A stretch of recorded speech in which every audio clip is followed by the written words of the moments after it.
Le triangle pensée, comportement, émotion. Thierry, en quelques mots, qu'est-ce qu'on peut en dire? Alors je vous donne, alors c'est pas une anecdote, c'est plutôt un exemple. Vous avez quelqu'un qui vient vous voir et qui vous dit ouais, moi c'est bon quoi. On vient de récupérer encore un dossier là, supplémentaire. On a déjà ce projet-là, plus ce projet-là, plus moi je m'en sors plus. Enfin à un moment donné, c'est bon quoi. Regardez, là, vous avez vu l'attitude physique que j'ai, la pensée de la personne et donc les pensées que j'ai eues en voulant parler dans cette vidéo. Mes pensées là, elles se sont connectées et elles ont créé chez moi un comportement physique. J'en ai marre, donc ma main elle se lève, elle fait ça, je fais ça, je souffle. Vous avez des gens des fois qui marchent dans les couloirs, qui sont comme ça. Les états émotionnels. Ils ont des pensées assez noires, assez tristes. Alors ils vivent peut-être des choses difficiles, mais ce qu'il faut comprendre dans ce triangle, c'est que les pensées génèrent, d'ailleurs là, vous voyez, je bouge avec mes mains, génèrent des attitudes et des comportements. Ces attitudes et ces comportements-là vont eux-mêmes connecter et lier des émotions.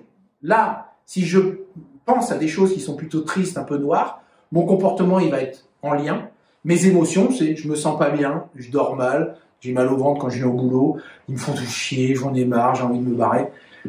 Les émotions, elles sont plutôt négatives. Les émotions négatives, en général, génèrent des pensées qui vont être un peu plus noires, etc. Et là, il y a un triangle qui est perpétuel et qui s'entretient tout seul, avec des gens qui voient que le côté négatif des choses. Donc vous regardez un tout petit peu, mettez-vous 2 heures devant la télé, devant des informations, ou même 10 minutes, vous prenez bien tout ce qui est bien noir, qu'on vous donne, là, qu'on vous injecte, vous allez voir votre comportement à un moment donné, ça va être « ah, il me saoule, machin, ah, puis c'est politique, ah, et puis ça, et puis le Covid, et puis machin ».